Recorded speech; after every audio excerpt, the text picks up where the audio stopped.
With the Super Bowl in the books and the 2021 NFL season completely finished, the next football action won't come until the NFL Combine. And today on the Touchback, we're going to be looking at the best quarterback bench press results in NFL Combine history. As you may or may not expect, the QBs on this list are not particularly great passers. In fact, your career is kind of doomed if you're doing the bench press as a quarterback at the NFL Combine. However, this is not a universal truth, as there is one signal caller who did do the bench press and eventually went on to win the NFL MVP award. However, you got to stick around for the entire video to find out just who that was, because they do not make this list. Since 1987, when the Combine moved to Indianapolis and sort of became the spectacle we know today, only 44 quarterbacks have performed the bench press. Of this group, only 11 have managed to put up 20 or more reps, which, while impressive from a physical standpoint, isn't really relevant to being a good quarterback in the NFL. In fact, those QBs that do throw up the 225-pound bar usually fall into one of three categories. They are either long shot prospects who have nothing to lose, they're moving to a new position, or they're just guys who really like to do the bench press. But who was the strongest of them all? Well, let's find out. We are going to look at the top 10 quarterback bench presses at the NFL Combine. They're not boobs, they're pecs. It's a big difference. I don't think so. I think that they're called boobs or breasts. No. You ever been to a gym? No. At a gym, boobs are called pecs. Oh. We start off with number 10, and that is Daryl Clark, who did 21 reps in 2010. The thing about Clark is that he was a really good quarterback for Penn State at this time, and even left Happy Valley as the school's all-time career passing touchdown leader. However, his success in college and at the bench press did not translate to the NFL. He went undrafted, went into training camp with Washington, and had no pro career to speak of. Next on our list is Adrian McPherson, who most people probably remember as the guy who stole a check to pay off gambling debts accumulated when he bet on Florida State as the team's starting quarterback. Nearly 2 years after pleading no contest to those charges, he showed up at the NFL Combine. Well, he was invited to the NFL Combine and proceeded to break what was the then record for the bench press by a quarterback, doing 22 reps. McPherson would eventually be drafted by the New Orleans Saints in the 5th round. However, his career in the NFL is probably best remembered for being hit by a golf cart driven by the Tennessee Titans mascot during a preseason game. The late Tavarius Jackson was your quintessential low-end starter, high-end backup. He spent nearly a decade in the league, and I think you could probably best describe him as being serviceable. In addition to his 22-rep bench press at the Combine, he did a 40-yard dash in 4.69. Nice. Isaiah Stanback is next on the list, although he went into the Combine with basically everyone thinking he was going to be converted to a wide receiver.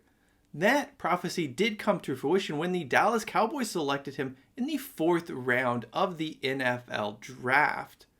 That was in spite of the fact he had never really played wide receiver and was part of some truly awful Washington Huskies teams at that time. As a rugged college quarterback, Eric Dungey is probably best remembered for guiding Syracuse to that 10-3 season in 2018, which was his senior year.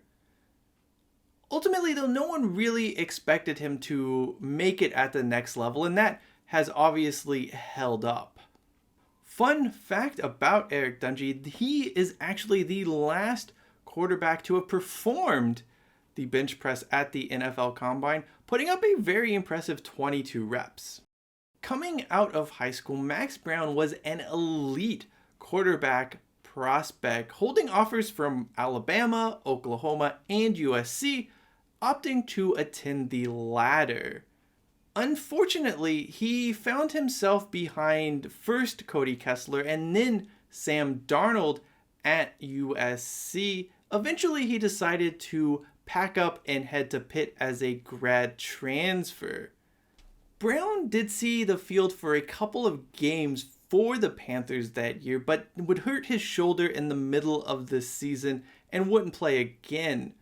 Despite his lackluster college career, Brown did get an invite to the NFL Combine, although the only thing memorable about it was his 23 reps at the bench press.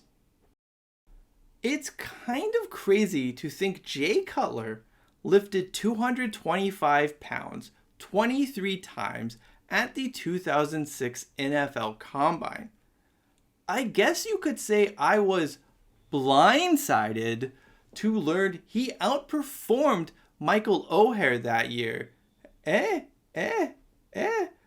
Okay, so bad jokes aside, we can basically conclude that Cutler was the most statistically successful quarterback to have ever performed the bench press at the NFL Combine. You could make a case for Vinny Testaverde as well, although a lot of his stats are more based on longevity. And I think the nod here goes to Cutler, just being statistically successful. Also, I should note that I double checked. I wanted to reference this because there's obviously a bodybuilder named Jay Cutler. And if you type Jay Cutler bench press in the Google, you're going to get some wild resorts. But that is a totally different guy. And he did not fill in for the other football Jay Cutler at this year's, or the 2006 NFL Combine. Brady Quinn would come along the very next year and beat Cutler's record-setting total by 1 rep. This was probably less surprising than Cutler's showing, just because Brady Quinn was known as being a body guy at Notre Dame. There was even some concern Quinn's physique would hinder his ability to be a successful NFL quarterback. Now, it's hard to say that held him back at all, but obviously his lack of pocket presence and awareness definitely did him in. Rhett Bomar started his career at Oklahoma before being kicked off the team for collecting paychecks from an auto dealership he didn't actually work at.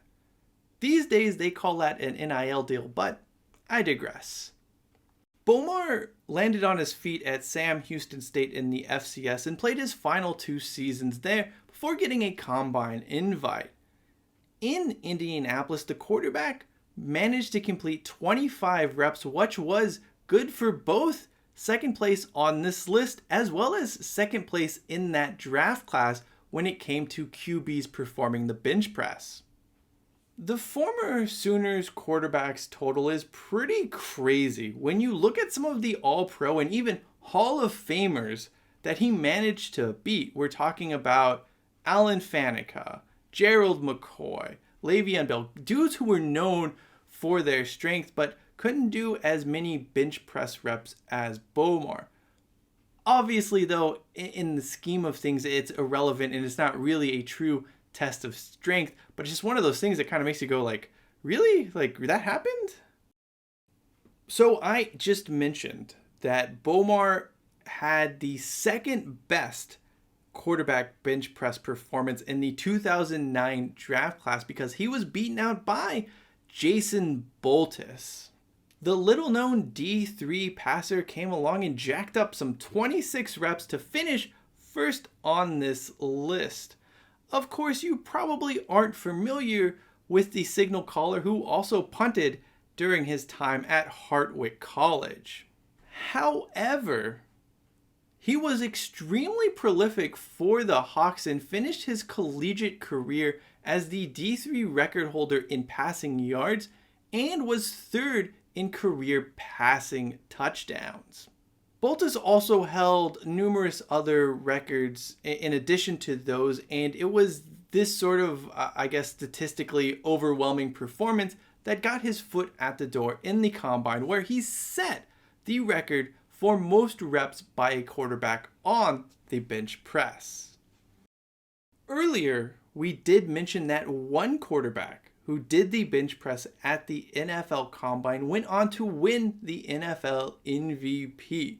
If you haven't Googled it by now, I'm just going to tell you, it was Rich Gannon who performed the bench press at the 1987 Combine, where he mustered a very pedestrian 7 reps, eventually going on to have a very long, winding NFL career that more or less concluded by winning the NFL MVP award in 2002 with the Oakland Raiders. If history is any indicator, it's unlikely we see a quarterback perform the bench press at this year's Combine, although you never know. Until next time, this is the Touchback. I'm Cheyenne Hollis, and as we like to say around these parts, hashtag take it out to the 25. What's the matter? You guys want to work on your pecs? Yeah, we just want to do it. Don't make me laugh, all right? What? Just give it up. Forget about your pecs, because they're not nearly as good as mine. Oh, whoa, pal, that's a lot of weight, buddy. Yeah. Now, if you'll excuse me, watch these rockets take off.